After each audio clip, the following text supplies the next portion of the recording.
नमस्कार दोस्तों, मेरे YouTube चैनल वीन स्टडी पॉइंट में आपका स्वागत है। आज हम लोग कुछ महत्वपूर्ण करंट अफेयर्स देखेंगे जो आपकी परीक्षा की दृष्टि से काफ़ी महत्वपूर्ण है और इससे जुड़े अन्य फैक्ट्स भी देखेंगे और वीडियो के लास्ट में कुछ प्रश्न देखेंगे जिसका आंसर आप कमेंट बॉक्स में देंगे। तो आइए हम लोग पहला प्रश्न देखते हैं। पहला प्रश्न है, अभी हाल ही में बॉक्सर ओलेक्जेंडर वोज्डिक ने संन्यास की घोषणा की है, वह किस देश के खिलाड़ी हैं? तो वह यूक्रेन के खिलाड़ी हैं। कहाँ खिलाड़ी हैं? यूक्रेन के खिलाड़ी हैं और इन्हें अन्य नाम द नेल से भी जाना जाता है। किस नाम से? द नेल से भी जाना जाता है। और उन्होंने 2012 में 2012 में ओलंपिक में ब्रॉन्ज मेडल भी जीता था। क्या जीता था? ब्रॉन्ज मेडल भी जीता था। यदि बात करें यूक्रेन की, तो यूक्रेन के राष्ट्रपति वोलोदिमीर जेलेंस्की हैं। और राजधानी की बात करें तो क्यू राजधानी है। राजधानी क्या है? क्यू है। अगला क्वेश्चन देखते हैं। अभी हाल ही में किसे 2020 का खाद्य पुरस्कार मिला है? तो खाद्य पुरस्कार डॉक्टर रतन लाल को मिला है। तो अभी हाल ही में भारतीय मूल के अमेरिकी मृदा वैज्ञानिक डॉक्टर रतन लाल को 2020 का खाद्य पुरस्कार मिला है। और विश्व खाद्य पुरस्कार को कृषि में नोबेल पुरस्कार भी कहा जाता है, नोबेल पुरस्कार के बराबर माना जाता है। और उन्हें यह पुरस्कार जो मिला है, उन्हें यह पुरस्कार मिट्टी की गुणवत्ता में सुधार करने के लिए, किसानों की मदद कर वैश्विक आपूर्ति को बढ़ाने में योगदान देने हेतु इस पुरस्कार से सम्मानित किया गया है। और यह पुरस्कार अमेरिकी संस्था वर्ल्ड फूड प्राइज फाउंडेशन द्वारा 1987 से दिया जा रहा है। कब से दिया जा रहा है? 1987 से दिया जा रहा है। और बात करें इसकी, तो विश्व खाद्य पुरस्कार की स्थापना 1986 में नोबेल पुरस्कार विजेता नॉर्मन बोरलॉग द्वारा की गई थी। और पहले भारतीय जिन्हें मिला था यह पुरस्कार एम.एस. स्वामीनाथन थे। कौन थे? एम.एस. स्वामीनाथन, जिन्हें यह पुरस्कार 1987 में दिया गया था। और एम.एस. स्वामीनाथन को भारत की हरित क्रांति का जनक भी माना जाता है। अगला क्वेश्चन देखते हैं। अगला क्वेश्चन है, अभी हाल ही में किसने कहा कि आरक्षण मौलिक अधिकार नहीं है? तो आरक्षण मौलिक अधिकार नहीं है, यह टिप्पणी सर्वोच्च न्यायालय ने की है। तो सर्वोच्च न्यायालय ने अभी हाल ही में कहा कि सुप्रीम कोर्ट ने ये कहा कि आरक्षण मौलिक अधिकार नहीं है। यदि बात करें सुप्रीम कोर्ट की स्थापना की, तो 1 अक्टूबर 1937 में इसका स्थापना हुआ था। और इसके वर्तमान मुख्य न्यायाधीश की बात करें तो शरद अरविंद बोबड़े। क्या? शरद अरविंद बोबड़े, जिन्हें S.A. बोबड़े भी कहते हैं, S.A. बोबड़े भी कहते हैं। और इसमें न्यायाधीशों की संख्या हो सकती है 34 न्यायाधीशों की संख्या हो सकती है। मुख्य न्यायाधीश को लेकर 33 अन्य होंगे और एक मुख्य न्यायाधीश होगा। अगला क्वेश्चन देखते हैं। अभी हाल ही में इफ्को ने विभिन्न उत्पादों के परीक्षण और सत्यापन के लिए किसके साथ समझौता किया है? यह समझौता ICAR से किया है। किसके साथ? ICAR के साथ किया है। तो अभी हाल ही में ICAR, भारतीय कृषि अनुसंधान परिषद ने भारतीय किसान उर्वरक सहकारी लिमिटेड IFFCO इफ्को ने एक समझौते पर हस्ताक्षर किया है। इस समझौते के तहत विभिन्न उत्पादों के संयुक्त परीक्षण और सत्यापन किया जाएगा और यह कृषि विज्ञान केंद्र के माध्यम से किया जाएगा। किसके द्वारा? किसकी सहायता से? कृषि विज्ञान केंद्र के माध्यम से किया जाएगा। यदि बात करें ICAR की, तो ICAR का फुल फॉर्म है the Indian council of agriculture research.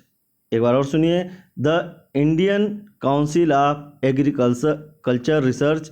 और इसकी स्थापना की बात करें तो 16 जुलाई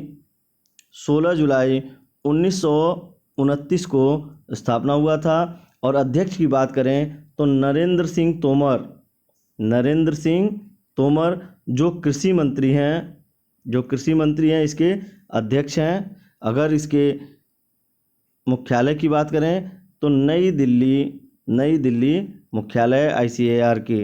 अगला क्वेश्चन देखते हैं। विश्व बाल श्रम दिवस विश्व बाल श्रम निषेध दिवस कब मनाया जाता है? विश्व बाल श्रम निषेध दिवस जो है 12 जून को मनाया जाता है। कब मनाया जाता है?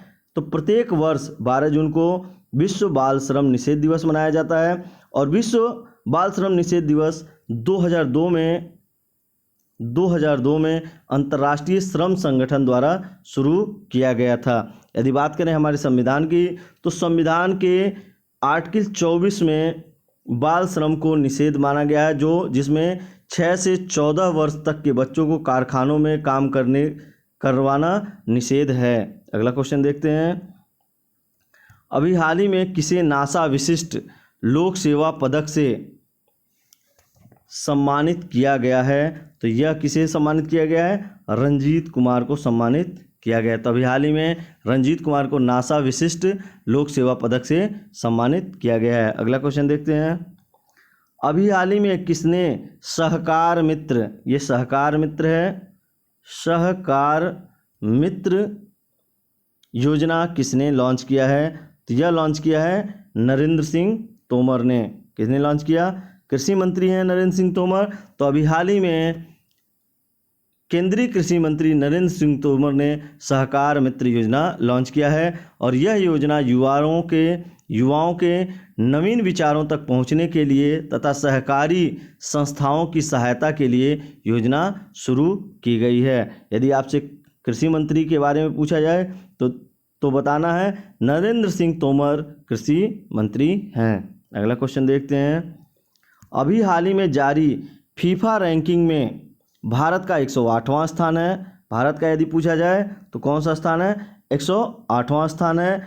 और यहाँ पर पूछा गया है पहला स्थान किस देश का है? तो पहला स्थान बेल्जियम का है। ये बताना है। भारत का यदि पूछा जाए तो 108वां स्थान और बेल्जियम प्रथम स्थान पर है। यदि द्वितीय स्थान पूछा जाए तो फ्रांस दूसरे स्थान पर है। यदि तृतीय स्थान तो ब्राज़ील तीसरे स्थान पर है। यदि बात करें फीफा की, तो फीफा का फुल फॉर्म है federation international D football association. और स्थापना की बात करें तो 1904 में इसकी स्थापना हुआ था। और हेड क्वार्टर की बात करें तो ज्यूरिख, और ज्यूरिख कहाँ पर है? स्विट्जरलैंड में है। ज्यूरिख स्विट्जरलैंड में इसका जो है हेड क्वार्टर है।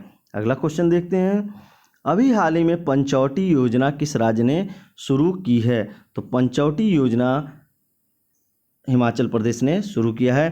तो अभी हाल ही में पंचवटी योजना हिमाचल प्रदेश सरकार ने शुरू किया है। और यह योजना हिमाचल प्रदेश के ग्रामीण वरिष्ठ नागरिकों के लिए शुरू किया गया है। और इस योजना के तहत सरकार वरिष्ठ नागरिकों के लिए पार्क और गार्डन विकसित करेगी। क्या करेगी? पार्क और गार्डन विकसित करेगी। और इसमें कई प्रकार के आयुर्वेदिक प्लांट भी लगाए जाएंगे। यदि बात करें मुख्यमंत्री की, तो हिमाचल प्रदेश के मुख्यमंत्री जयराम ठाकुर हैं। कौन है? जयराम ठाकुर हैं। अगला क्वेश्चन देखते हैं। अभी हाल ही में कौन सा राज्य पंजाब को पीछे छोड़ते हुए 2020-21 में भारत का सबसे बड़ा गेहूं खरीदकर्ता बन गया है? तो यह कौन सा देश है? मध्य प्रदेश। तो ध्यान रखना है, अभी हाल ही में पंजाब को पीछे छोड़ते हुए मध्य प्रदेश गेहूं खरीद के मामले में पहला स्थान हासिल किया है, जिसने 25,000 करोड़ की खरीदारी की है। यदि बात करें मध्य प्रदेश के मुख्यमंत्री की, तो शिवराज सिंह चौहान मुख्यमंत्री हैं और लालजी टंडन राज्यपाल हैं। राज्यपाल की बात करेंगे तो लालजी टंडन राज्यपाल हैं। अगला क्वेश्चन देखते हैं। अभी हाल ही में पेट्रोलियम मंत्रालय ने असम गैस लीक मामले की जांच के लिए एक 3 सदस्यीय पैनल का गठन किया है। निम्न में से उस पैनल का सदस्य नहीं है। यहाँ क्या पूछा गया है? नहीं है। तो कौन नहीं है? DK चड्ढा नहीं है। आंसर डी हो जाएगा यहाँ पर, DK चड्ढा नहीं है। तो अभी हाल ही में पेट्रोलियम मंत्रालय ने असम गैस लीक मामले की जांच के लिए 3 सदस्यीय पैनल का गठन किया, जिसमें से सदस्य हैं SCL दास, BC बोहरा और TK सेनगुप्ता। ये तीनों सदस्य हैं, लेकिन DK चड्ढा नहीं है।